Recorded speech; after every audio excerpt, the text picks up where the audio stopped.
We're talking movies, and normally when a bunch of A-listers team up, then it screams box office gold. But unfortunately, not even a good cast can save a bad movie.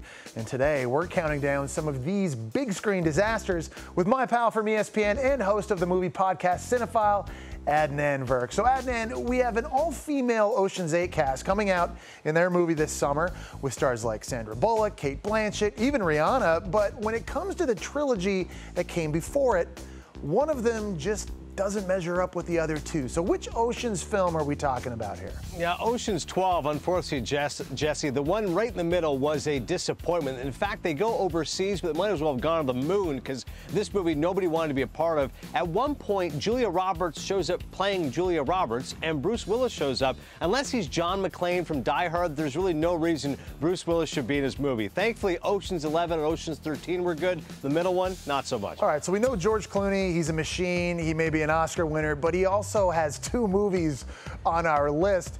What other Clooney film just didn't work out, you think? Listen, he's an Academy Award winner, Best Supporting Actor for Syriana. He made a great film called Good Night and Good Luck, which I love, a tribute to Edward Morrow, but unfortunately, he made the absolute stinker that is Batman and Robin. And credit to Clooney, Jesse, he's so charming and self-deprecating. He always publicly apologizes for it, especially the nipples on the costume. There's nothing good about Batman and Robin except for the fact Clooney somehow emerged unscathed. Yeah, you just got to leave the Batmans to the Michael Keatons, the Christian Bales of the world, I guess. You mentioned it, the cast.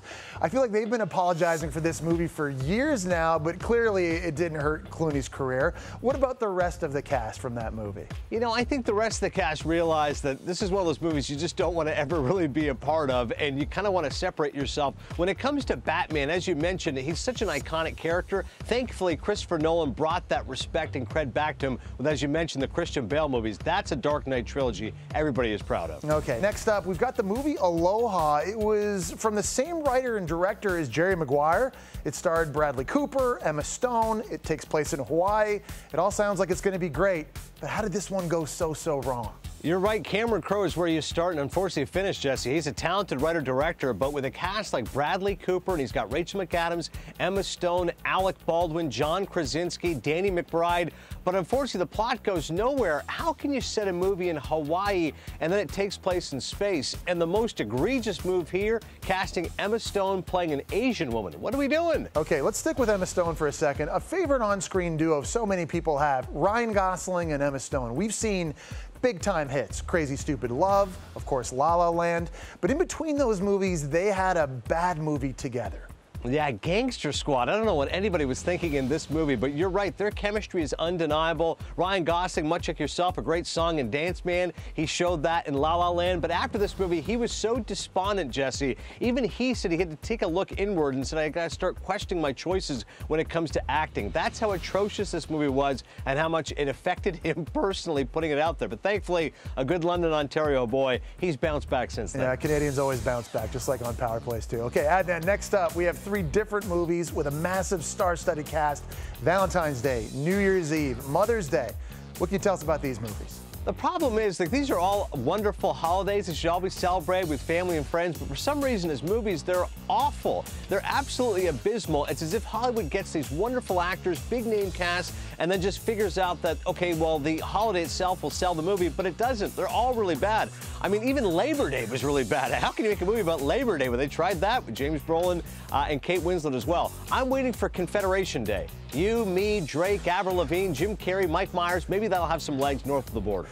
surprise guest appearances maybe from some great hockey players like a la Wayne Gretzky. Grant Fuhr maybe would be a good one as well. Okay, I've got one more movie for you. This last one, it had a huge cast too. Halle Berry, Hugh Jackman, Richard Gere, Kate Winslet, Emma Stone again. But I've never heard of this movie before. It was called Movie 43. What was that? I wish we could have seen the other 42 movies prior to this because I feel like they were greater in quality once we got to Movie 43. It's so bad nobody's heard of it. This is trying to answer the eternal question, if a movie falls in the forest and nobody sees it, was it ever actually produced and made?